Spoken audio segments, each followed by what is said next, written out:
Salut à toutes et à tous, bienvenue dans le Bocal Local. Nous sommes ensemble jusqu'à 20h. Au sommaire de cette émission, nous recevons Linda et Stéphanie, ces Sartoises qui vont participer au mois de mars prochain au Rallye des Gazelles qu'on avait déjà reçu l'année dernière. Nous serons également en liaison depuis Nice via Skype avec Franck Sémonin, le comédien sartois qui est parrain de Linda et Stéphanie de Follement Gazelle. Également au programme de la première partie, les 30 ans du centre socioculturel François Rabelais a changé. Un bel anniversaire pour ce centre. On s'intéressera justement aux missions d'un centre socioculturel sur son territoire. En deuxième partie, entre cours et jardin, puisque c'est le week-end prochain au Mans, c'est la 9e édition. L'occasion de faire un parallèle avec l'édition du mois de septembre de la vie mancelle et sartoise, qui consacre une partie de ce magazine à Entrecours et Jardin. Et on terminera avec l'interview de Douglas Wheatley, qui est un auteur américain. Il a 4 dates en France. Il est passé par chez nous. C'est lui qui est le dessinateur officiel des comics Star Wars. Rien que ça, à tout de suite.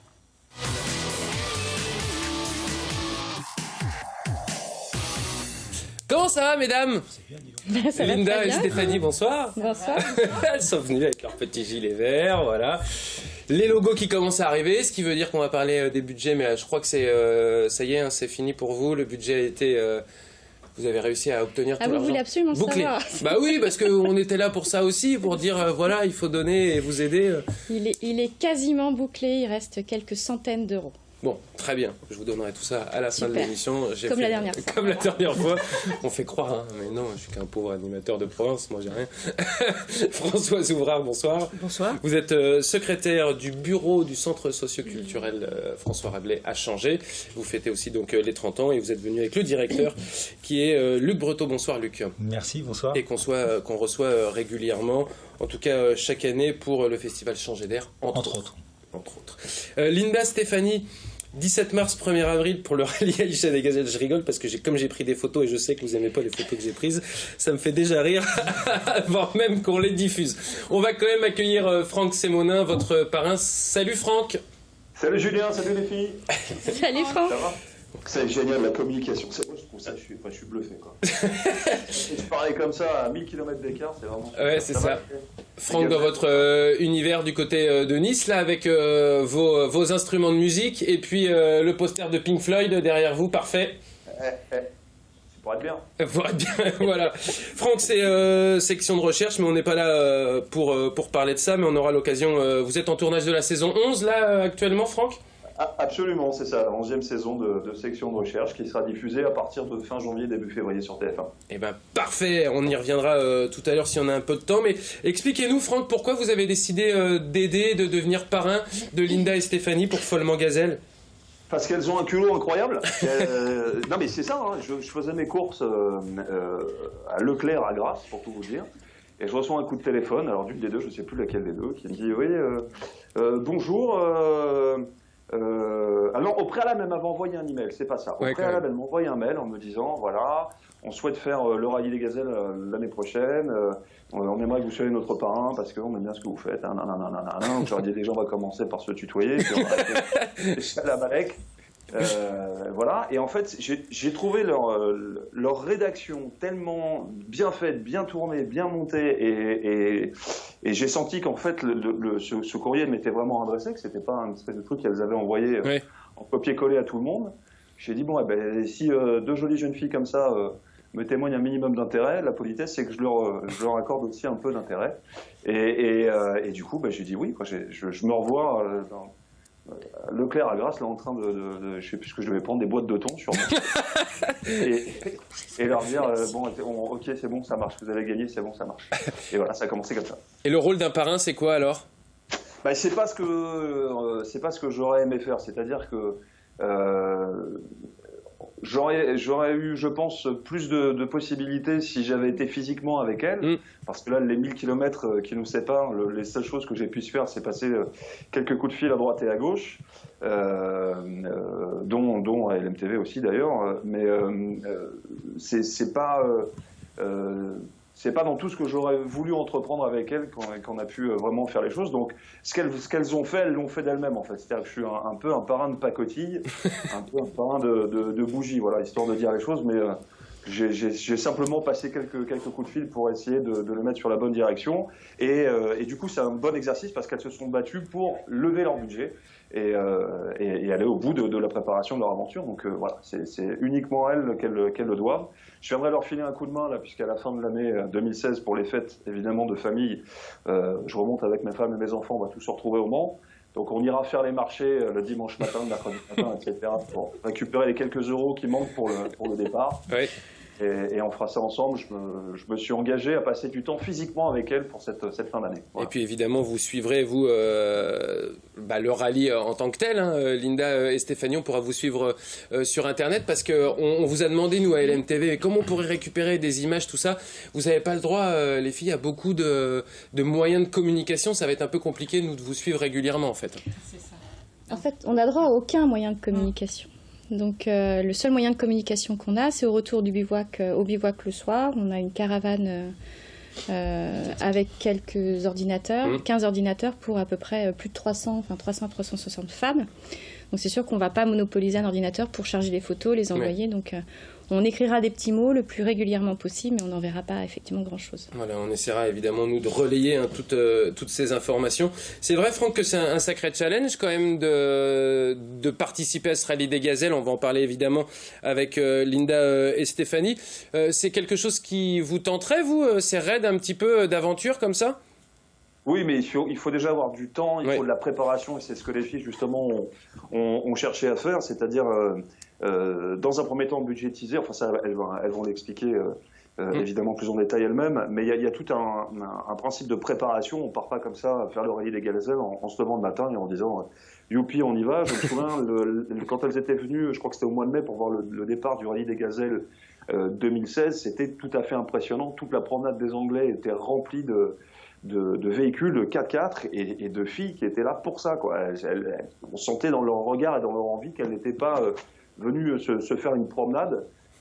C'est vraiment une espèce de mini Paris-Dakar sur lesquels elles vont partir, elles vont s'exposer et il faut avoir des baloches, quoi, hein, vraiment, hein, bravo les filles. C'est dans 170 jours à peu près, hein, Linda, 171 pour ceux qui nous regardent en direct, hein, je crois. Comment vous vous sentez là? Le budget est quasiment bouclé. Je sais que vous avez eu possession du véhicule, de vos jolis casques également. Linda, elle n'aime pas ça. Elle se moque de nous. Mais ça y est, maintenant tout est réglé. C'est quoi la préparation physique qui s'intensifie un petit peu là? Le stage de pilotage qui va être important. Stage de navigation aussi qui va se dérouler sur Avignon au mois de décembre. Et puis nous, on aimerait se préparer un petit peu physiquement. Parce que même si c'est pas obligatoire, on sait que ça va pas être simple, donc on aimerait être au meilleur de notre forme. Mais oui, parce que c'est quand même long, hein, c'est du 17 mars au 1er avril. Combien de kilomètres par jour vous parcourez, s'il y a une moyenne à faire à peu près? 250, je crois. Ouais. C'est 2500 km au total sur 9 jours d'épreuve. D'accord. Donc c'est pas si simple que ça. Non. Surtout c'est pas de l'autoroute. Oui, c'est pas de l'autoroute, on est bien d'accord. Sinon ce serait beaucoup plus facile. Comment vous travaillez l'orientation, tout ça? Vous êtes allé à Tepacap au Mans, boussole et plan, et c'est justement l'occasion pour vous de tester un petit peu votre sens de l'orientation? Oui, alors c'est pas tout à fait gagné, concrètement. Non, c'est pas le Maroc, on est bien d'accord, mais il faut bien commencer par quelque chose. Maintenant, oui, ça nous a permis en fait de manipuler déjà une première fois la boussole. On voulait pas attendre le stage obligatoire à Avignon pour s'entraîner et prendre un premier contact justement avec cette notion d'orientation. Donc on en est arrivé déjà 3 fois à Tepacap. La première fois, c'était effectivement pas du tout gagné, parce que la boussole, je sais pas comment on l'a lu, mais ça a été un peu compliqué. Samedi dernier, on y est retourné et on s'en est plutôt pas trop mal sorti. Donc ça nous permettra de confirmer, de réaffiner un peu ces notions quand on ira à Avignon. Mais c'est vraiment le point le plus important, l'orientation dans cette course? 80%. Ouais. Il y a également, j'imagine, aussi la fiabilité du véhicule avec lequel vous allez parcourir ces 2500 km. Comment vous l'avez choisi? Est-ce que c'est une obligation, c'est le rallye des gazelles qui vous dit vous devez choisir entre telle marque, ou c'est vous qui vous êtes dit allez, on prend cette voiture-là C'est nous. En fait, le Mans 4x4, il y a certains partenaires qui sont déjà liés avec eux et donc où ils ont confiance évidemment. Et puis d'autres où là justement c'est quelqu'un de la Chapelle Saint-Aubin qui nous a contactés et qui n'était pas partenaire officiel de Maenga, qui va l'être l'année prochaine. Et du coup, c'est vrai que ça facilitait aussi la tâche qu'il soit à côté, puisqu'on peut prendre le véhicule assez facilement les week-ends ou justement pour faire notre covering. Là, c'est ce qu'on est en train de faire. Donc, c'est plus facile d'avoir la proximité. Et en plus de ça, ils nous forment aussi. C'est eux qui font le stage de pilotage, le stage mécanique, qui n'est pas obligatoire, mais nous on veut oui, parce qu'il faut mettre les mains dans le cambouis un petit peu pendant cette course. Donc justement, on a hâte de passer à ces étapes et donc on a. Mais c'est pas trop compliqué parce qu'aujourd'hui les véhicules ils sont quand même munis beaucoup d'électronique. On peut quand même changer deux trois choses soi-même. Il y a déjà tous les contrôles à faire dessus, l'entretien régulier, les niveaux, nettoyer, dépoussiérer. Là-bas, ça va être hyper important. Donc, contrôler les pressions. Donc, c'est surtout ça, en fait, qu'on nous apprend. On ne va pas faire de la grosse mécanique. Il n'est pas question de remplacer un pont, de remplacer une courroie. Non, c'est pas ça. C'est vraiment de faire de l'entretien pour que le véhicule nous emmène jusqu'au bout de la course. Donc, c'est d'en prendre soin, tout simplement. On ne va pas faire de la grosse mécanique. Je ne veux pas être oiseau de mauvais augure, mais imaginons qu'il vous arrive un souci pendant cette course. Vous devez tout faire vous-même, pas d'aide extérieure. Comment ça se passe ? Si, on a une balise de sécurité et on peut appeler un service technique. Autant de fois que vous le souhaitez ? Malheureusement, à chaque fois qu'on déclenche cette balise, on a des points de pénalité. Donc, et puis, il ne faut pas faire de la grosse casse. Si le véhicule n'est pas réparable, on est exclu de la course. Franck, vous êtes un peu mécano ou pas ? Vous pourrez aller remplacer la courroie de distribution du 4x4 ?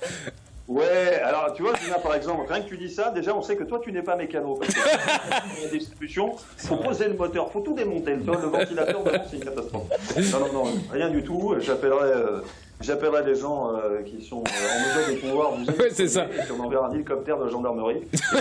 Et on vous en sécurité avec la section de recherche. Ce sera parfait. Voilà, on filmera un peu histoire d'avoir un peu de matière en rab pour un épisode au cas où. Toujours évidemment, j'imagine enthousiaste à 170 jours de ce départ. La famille, les proches, comment ça se passe là actuellement pour vous ? On vous encourage ? Vous essayez de vous voir régulièrement ? Alors, nous, on est presque non-stop ensemble, parce que forcément, on a plein de choses à faire, à voir, à caler. Après, la famille, les amis, les collègues, tout le monde est derrière nous. C'est quand même une aventure incroyable. On n'a que des bonnes surprises et justement tout ce soutien, ça nous fait chaud au cœur. C'est vrai que même des petits messages sur Facebook ou des petits likes. Tout nous fait plaisir, quoi. C'est le fait qu'ils s'investissent, qu'ils soient à nos côtés, en fait. Et ça, c'est un pur bonheur et on espère le partager au maximum, justement, avec notre entourage. Alors, vous étiez parti tôt dans cette organisation pour en parler, tout ça, puisque vous étiez venu nous voir, c'était quand au mois d'avril dernier. Le budget est bouclé, c'était vraiment l'essentiel. Parce que c'était combien ? Plus de 20 000 €, je crois, pour participer ? 31 000 €. Donc ça, c'est pas la tâche la plus facile. Que des locaux ? Non, pas que des locaux. On a 3 sponsors parisiens qui sont, je crois, les plus fous. Ils nous accompagnent à Nice, ils ont loué une villa. C'est un truc de disproportionné et de malade. Donc c'est Infolink, ITCAP et Célestea. Et puis après, on a des locaux. Donc, on a la CO, l'Automobile Club de l'Ouest, donc là, qui nous ont conviés au pavillon des femmes pendant les 24 heures. Donc, lui, là, c'est le gros partenaire local. Et puis, on va avoir C'est mon prêt, on va avoir Clara Peugeot Automobile, dans les plus gros, voilà. Et puis, on a aussi notre loueur de 4x4 qui, lui, maintenant, fait partie de l'aventure à part entière, puisque Marc Jourdan, qui est spécialiste du Paris-Dakar, qui sera notre formateur, et Christophe Gauthier, qu'on voit régulièrement pour justement préparer cette course avec eux deux. La marque de votre 4x4, c'est un Land... C'est un Toyota. Land Cruiser. Un Land Cruiser. Ça va, vous l'avez bien pris en main, c'est bon. Vous l'avez en photo. On l'a en photo, voilà. On sent qu'il y a de la joie quand même de participer à ce rallye. Ça vous fera des souvenirs quand même. Oui, entre les photos, le Facebook, l'orientation, les passages à LMTV, les boîtes de thon de Franck Sémonda au Leclerc de Grasse, on s'est créé des souvenirs avec le rallye des gazelles. Franck, on va vous laisser repartir à vos activités. Très rapidement, Franck, cette saison 11 de section de recherche s'annonce bien ? Oui, ça, très très bien, et avec beaucoup de rebondissements et de choses nouvelles qui vont arriver dans cette prochaine saison. Assez inattendues d'ailleurs, on a été assez surpris par quelques trucs. Voilà, donc pour la section de recherche, le rendez-vous c'est fin janvier encore une fois. C'est le jeudi soir toujours. Avant de vous quitter, ajouter un dernier truc, parce que ça les filles vont avoir l'humilité de ne pas en parler. Oui, elles ont réglé leur budget pour le rallye, pour le départ. Mais en fait, il y a tous les à côté. C'est ce que je leur ai dit depuis le départ de la recherche de fonds. C'est qu'une fois que vous aurez le budget, c'est une chose. Il y a tous ces petites choses, ces petits tracas auxquels on ne pense pas forcément, qui sortent, qui sont hors contextuel du budget. Et là, il va falloir encore aller chercher quelques euros. Donc c'est la raison pour laquelle je serai avec elle physiquement sur les marchés et autres à partir de la fin d'année, là, entre Noël et le 1er de l'an. Et on viendra vous taper les Sartois. On viendra et on paye déjà la redevance, ça suffit, Franck. Qui est vachement bien, au-delà des sponsors parisiens dont Linda et Stéphanie ont parlé, c'est que c'est avant tout une affaire locale, une affaire qui se passe dans la Sarthe avec des investisseurs sartois, avec l'ACO, avec Clara Automobile, avec plein de partenaires comme ça, mais c'est avant tout un aspect local. Et puis il y a plein de petites mains, il y a plein de gens aussi qui ont donné des billets de 5 euros, 10 euros, qu'il faut aussi remercier. Mais voilà, on se donne rendez-vous avec Linda, Stéphanie et moi-même sur les marchés et autres places publiques là, pendant la semaine entre Noël et le 1er de l'an, pour vous prendre de la caillasse. Ça marche. Voilà. Merci beaucoup, Franck, d'avoir pris un peu de temps via Skype. C'est quand même fabuleux, toute cette nouvelle technologie pour évidemment nous parler de votre rôle de parrain. Il le fait bien d'ailleurs, son rôle de parrain pour vous. Follement Gazelle. À bientôt, Franck. Encore une fois, ils ont tout fait. Voilà. Bisous, à très bientôt et on se revoit en fin d'année. Salut les filles.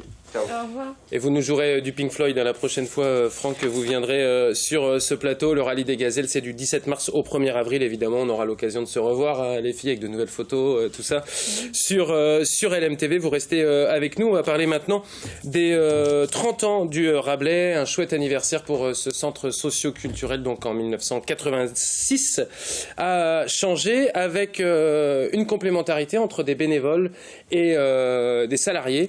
Luc, vous êtes le directeur. Françoise, vous êtes bénévole, enfin salarié, bénévole, oui, du bureau, membre du bureau. Luc, elle est importante justement, cette complémentarité est essentielle même entre... Elle est indissociable en fin de compte, parce que lorsqu'on a commencé le centre Rabelais dans les années 86, il n'y avait pas de professionnels. C'est tout simplement des gens qui sont motivés, qui sont mobilisés plutôt, des militants, mais aussi des élus locaux qui avaient envie de faire quelque chose pour faciliter la relation entre les gens. Et il n'y avait pas de professionnels. L'équipe, il y avait peut-être des femmes de ménage pour l'entretien, c'est tout, mais il n'y avait pas de pros. Les pros sont arrivés après. D'accord. Bien après. Avec l'évolution du centre après, et le développement des projets. Les projets étaient assez ambitieux, et ce qui fait qu'il y a un moment, le fait de faire une soirée avec Connaissance du Monde, ou voir Cinéambule, que vous connaissez, Cinéambule existe toujours, c'était pas suffisant, quoi. Donc il fallait un petit peu structurer, organiser, planifier, et puis aussi mobiliser. Donc à partir de ce moment-là, il a été fait appel à des professionnels, des animateurs socioculturels, on les appelle comme ça, et on les appelle toujours comme ça. Et ça a commencé, on peut dire que il y a eu un deuxième élan de développement dans les années 90, quoi. D'accord. En gros. Françoise, qu'est-ce qui vous a donné envie, de vous mobiliser au sein du bureau pour le centre socioculturel de changer ? Je crois qu'il y a au fond envie de faire quelque chose pour les gens de proximité. Alors c'est pas de la politique qu'on fait, mais c'est quelque chose de concret. Si, c'est de la politique au sens noble du terme. Ouais, c'est ça, c'est mettre les mains un peu dedans, et puis c'est vraiment un outil, le centre social, quoi. C'est vraiment l'outil de proximité pour atteindre différentes couches de la population, un public varié, des petits, des jeunes, des personnes plus âgées, des niveaux sociaux aussi différents, faire du brassage aussi social, et ça me semble essentiel aujourd'hui. Donc je crois que c'était une volonté de s'y mettre en se disant ce monde-là il m'appartient aussi, quoi, et ma petite brique c'est ça, c'est d'être là, quoi. Et en ça, les professionnels sont aidants pour les bénévoles, parce qu'on peut avoir de la bonne volonté, mais peut-être manquer de technique et puis de savoir-faire. C'est le bureau qui décide, Luc, et on va dire que l'opérationnel suit avec vous et les différents animateurs socioculturels. En partie, mais je crois que c'est vraiment, tu le disais tout de suite, c'est vraiment, nous, notre limite, je le dis toujours, moi, s'il n'y avait pas d'élus associatifs ou s'il n'y avait pas d'élus tout court, on ne serait pas là. Donc c'est évident que le côté administratif et le côté organisation, il est de plus en plus complexe. Vous recherchez des sponsors, nous on en recherche des mécénats, on en cherche tout le temps. On recherche toujours des financements, c'est assez compliqué aussi. Donc il fallait vraiment passer par... J'ai chopé au Leclerc de Grasse. Mais je n'ai pas rencontré au Leclerc, donc j'ai loupé. Mais est-ce que je le verrai quand vous le verrez? Sur la place de marché au mois de décembre. D'accord, ok. Oui, mais on verra. Parce que si tu me demandes 5 €, non, moi je vais demander 50 000 €. C'est ça. Mais ce qui fait qu'il y avait un moment, cette complémentarité, elle existe toujours, quoi. C'est-à-dire qu'il y a vraiment une symbiose, mais je crois que les équipes professionnelles sont d'abord, elles ont été toutes, moi je dirais que toutes les équipes qu'il y a aujourd'hui, on est à plus de 50 salariés maintenant, 50 permanents, chaque poste, tu m'arrêtes, mais est validé par le bureau, le conseil d'administration. C'est-à-dire c'est pas moi, tiens, ce matin, j'ai embauché un petit animateur en plus. Vous êtes un peu le garant aussi de la bonne gestion de ce centre socioculturel. Et ça va même plus loin parce que le fait qu'il y ait des gens, des bénévoles ou des gens qui sont des habitants, ça nous permet à nous professionnels de rester dans le courant, quoi. On n'est pas en train de monter un truc qui est fait sur mon bureau avec les 2-3 coordinateurs et puis voilà. Non, en fin de compte, il y a toujours ce lien qui est très très fort, ce qui fait qu'on a, quand tu parlais tout à l'heure de proximité, on est toujours dans des services de proximité. On a toujours des trucs qui sont... Et puis je pense que nous, en tant que bénévoles, on n'est pas dans de la consommation, c'est-à-dire que on n'a pas besoin, alors on a besoin d'un budget, c'est toujours un peu la course, mais au final, ce qui se fait à proximité, ça ne demande pas forcément des fortunes, ça demande de la bonne volonté, de l'organisation. Mais par exemple, là, on va faire un rallye vélo, c'est quelque chose que moi j'ai connu quand j'étais gamine, et avec plusieurs parents, on s'est dit, ce serait sympa de faire découvrir ça à nos gamins. Et ça se monte et ça se fait et ça coûte pas cher et au final ça crée du lien et ça n'a pas forcément une ambition de révolutionnaire, mais c'est que les gens se rencontrent. Et dans ces 30 ans, je vous coupe un peu, excusez-moi Françoise, mais pour ces 30 ans, on ne va pas faire le catalogue du programme évidemment, mais le but c'était justement de créer du lien et d'essayer de montrer tout ce que vous pouvez faire. À l'année, c'était quoi d'organiser Je crois que c'était vraiment de se dire, déjà 30 ans, c'est une belle jeunesse, c'est un jeune homme maintenant. Moi, j'y suis pas encore, moi. Non, mais ça va venir. Je remercie. Et c'est montrer aussi ce que fait maintenant le centre François Rabelais, c'est-à-dire que maintenant il est sur un territoire et qu'il intervient sur plusieurs communes, que ça s'est vraiment diversifié son action, que la question de la parentalité, de l'enfance, de la jeunesse, de l'intergénérationnel, c'est aussi montrer au local que ça a pris une autre dimension. C'est pas un lieu où on vient voir des spectacles. Alors c'est un cœur aussi, le spectacle, ça fait mais il y a toute une activité autour et tout un territoire qui est animé aussi par cette association-là. D'ailleurs, il y aura du local évidemment dans les animations. Je pense à la bibliothèque humaine qui démarre jeudi 29 septembre. Et puis aussi, je crois que vous invitez des acteurs locaux, mes voisins ont du talent. Ouais, nos voisins du talent. Dans la bibliothèque humaine, on a, au lieu de faire une grande conférence sur l'éducation populaire, parce que c'est ça notre fonds de commerce, c'est l'éducation populaire, on s'est dit on va plutôt donner le micro, ou on va plutôt laisser la parole à des témoins, des gens qui sont investis. On va avoir une quinzaine de personnes, on fait ça avec les CME1 avec qui on travaille beaucoup, et on va avoir une quinzaine de témoins, des militants, des citoyens, il va y avoir un petit peu de présidents d'associations qui vont témoigner. Ça, c'est la bibliothèque humaine qui va y avoir jeudi soir. Et puis, comme on le disait tout à l'heure, nous, notre raison d'être, c'est quand même la proximité. Et donc, on a tout un programme qui est à l'image de ce qu'on est aujourd'hui. On n'était pas comme ça, on le disait tout à l'heure, en 1986, quand ça a été créé. Mais on a toujours cette proximité. Et vendredi soir, on aura nos voisins du talent. C'est une soirée qui va être vraiment dédiée à tous les gens du territoire. Il y a des gens de Bret-et-Pin, Châles, Saint-Marc, Parigné, Changé, qui vont venir avec leur guitare. Il y en a qui vont faire du théâtre. Il va y avoir des expositions aussi, de peinture. Fresques participatives, rallye vélo, cours de cuisine anti-gaspillage, soirée avec Jean-Marie Barbotin. Par contre, ça s'intéresse aussi. la cuisine anti-gaspillage. Oui. Ça va être Jean-Marie Barbotin que vous avez dû accueillir aussi, Bien ici, sûr. qui est un chef cuisinier Qui est aussi. un traiteur maintenant, plutôt. Avec qui nous on a de très bons contacts. C'est plutôt là, il vient bénévolement, c'est vraiment un ami. Bon, et là, on savait les petites cités de caractère il n'y a pas très longtemps, il avait participé à Nières-sur-Vègre. Ouais. Et là on a travaillé avec. Donc on récupère les surplus de commerce de proximité, et à partir donc de ce qui est normalement qui va à la poubelle, eh bien on va travailler la cuisine, et on fait avec les parents aussi. En cuisine on jette rien, on peut faire des bouillons, on peut faire des sauces. L'idée mais ça fait partie de notre principe, le centre François Rabelais, c'est ça aussi. Donc c'est à partir du jeudi et jusqu'au du jeudi 29 septembre pour vous qui nous regardez en direct, et jusqu'au 8 octobre. Il y aura également des conférences, il y aura des concerts. Vous pouvez aller sur le site internet lerabelais.org pour connaître l'intégralité du programme de ces 30 ans. Bon anniversaire à vous, merci pour tout ce que vous faites sur le territoire. On a l'occasion régulièrement d'en parler ici, et on sait qu'il est très dynamique, ce centre socio-culturel. François Rabelais, Luc Breteau, merci beaucoup d'être venus. Françoise Ouvrard également. Linda et Stéphanie, on se retrouve en janvier-février, pour peut-être même avant, si Franck est dans le coin, on aura l'occasion d'en reparler pendant les vacances. Et puis juste avant votre départ pour le Maroc, je le rappelle, c'est du 17 mars au 1er avril, ce rallye des gazelles, avec le site internet .wixit.com. Sinon vous tapez Follement Gazelle sur Facebook et vous pourrez découvrir les très belles photos que ces deux amis prennent pour vous faire découvrir l'avancée de leur projet. On se retrouve d'ici quelques instants avec Entre cours et jardin et l'édition de septembre de La Vie Moncel et Sartoz. À tout de suite.